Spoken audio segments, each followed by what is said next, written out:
In the Guardians of the Galaxy storyline, Rocket Raccoon ended up pissed off at the rest of the Guardians and he got stuck on Earth. He can't possibly get into trouble here, can he?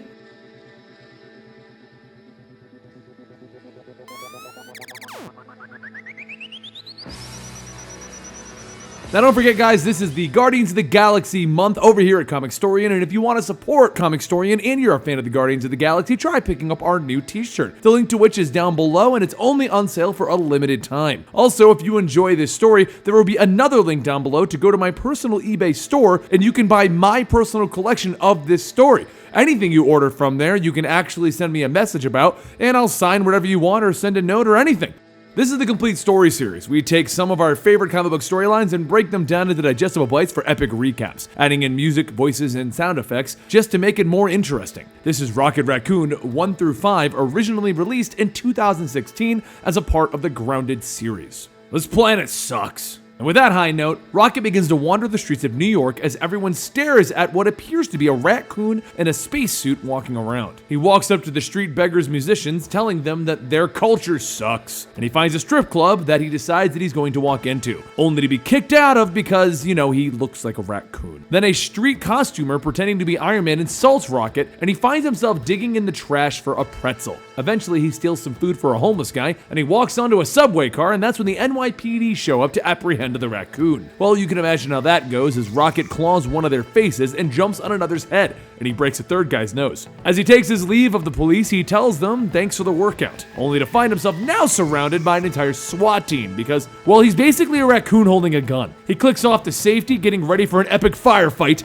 only to be luckily saved by the Human Torch who arrives to pick him up. He politely tells the police that he's been looking for this guy for a long time and he'll handle it. He flies him off to his penthouse and he introduces himself as Johnny Storm, the superhero that can light himself on fire, and Rocket's really not impressed. I'm pretty sure that I can light up most of Earth's heroes on fire. Johnny puts his hand on his chin. You Guardians don't play well with others, do you? I'm no longer a Guardian, or the Guardians are no more. I'm not sure which. So you're just hanging out, fighting cops and stealing cheeseburgers? Teenage Johnny approves. Trying to find a way off this flarkin' planet. I don't think it's through cheeseburgers. With that, Johnny left Rocket in the watch of Lockjaw, the giant teleporting inhuman dog. He returned with some stiff drinks, and Rocket told Johnny that his roommate is kind of a downer. Johnny explained that Lockjaw is kind of like the Inhuman's pet. This, of course, does not sit well with Rocket. You own him? You humans think that you can own other living beings? The conversation kind of broke down from there until Johnny went to bed and Rocket slipped off to the nearby bar. Sitting there, he meets a guy named Roshan who he explains the situation to, and he tells Rocket that if he wants help, he knows a guy. The place that Roshan brings Rocket to is actually the home of a Skrull on Earth. Rocket threatens him with a gun, but the Skrull is actually friendly and continues to change shape to Skrull, and eventually back to a version of Rocket before telling him that he'll get the papers and get him off world. Slight problem though. As he walks into the back room, his body falls over and out steps a man holding his head.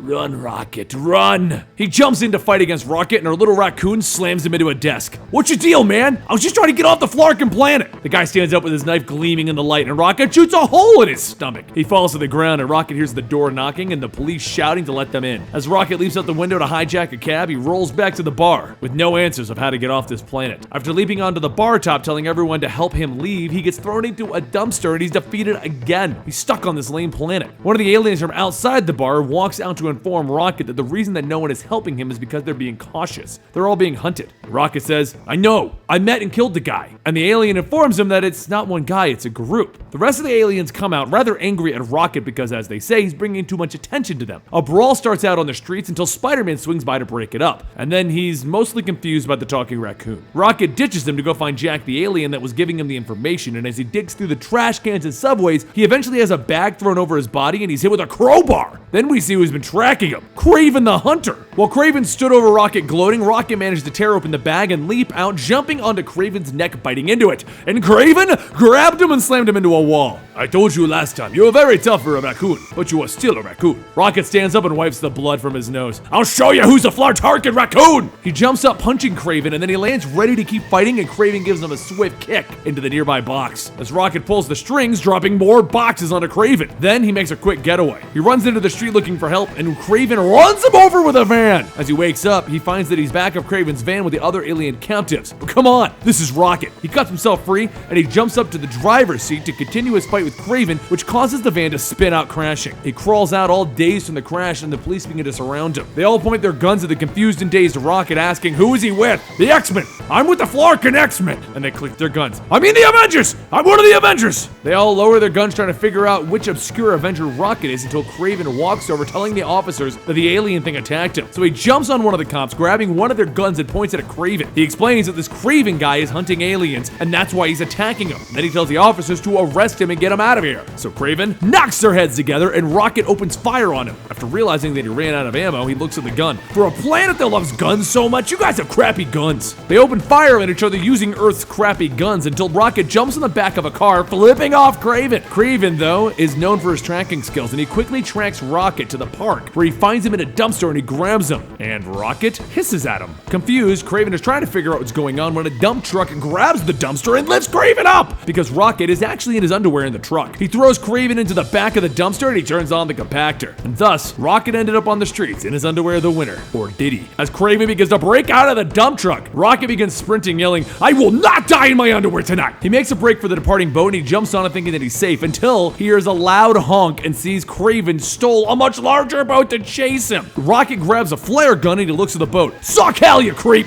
And then he fires a flare. Why would you make a gun that sucks so much? And then the boats crash into each other. Rocket swims over to Ellis Island where he climbs up in front of the Statue of Liberty only to see Kraven crashing his whole boat into the island. He climbs out of the tanker and Rocket jumps on him. Let's do this! Again! Out of all the millions of people on Earth, you are by far the most annoying. And I know Peter Quill. As Rocket grabs Kraven's knife, he goes in to slice his throat and a piece of trash is thrown at him as the tour nearby says that they won't let the beaver cut off the man's head. Kraven uses this to his advantage, throwing Rocket off of him. Rocket stands up, aiming down the barrel of the flare gun, and Kraven ignores it, walking forward. So Rocket opens fire, and the shot goes past Kraven into the tanker, blowing the whole thing up. But it was next to the Statue of Liberty, so the whole statue falls on Kraven. Rocket looks at that mess and says, I am so not paying for that. Well, S.H.I.E.L.D. shows up since they find they made a big enough mess to get noticed, but instead of helping, Rocket is arrested and detained with other problematic aliens. Rocket asks when he gets to go home, and this is where he found Jack, who explains that they were brought here because the government doesn't know what to do with them. You see, the human ships are too slow to get to space, and the alien fuel is too expensive. Oh, Rocket isn't gonna take this lying down as he bursts into the bathroom. He grabs everything that he can, and he puts together a homemade flamethrower before jumping back out to face the guards. This planet sucks! Fires blaze all over the holding facility as Rocket lets loose on everything. I like my steaks well done! That's something you humans say, right? During the frenzy, one of the guards runs into the fence, creating a hole that all of the aliens use to escape. They call for Rocket to join them, but instead, he stays back, hanging out to fight a little bit longer, only for his homemade flamethrower to run out of juice. Then they drop a flashbang, blinding him, and as his eyes recover, he demands to know who thought it was a good idea to do that. You're 10 times larger than me. As his eyes clear up, though, in front of him is Kraven the Hunter again, and he tells a little raccoon, I am here to rescue you,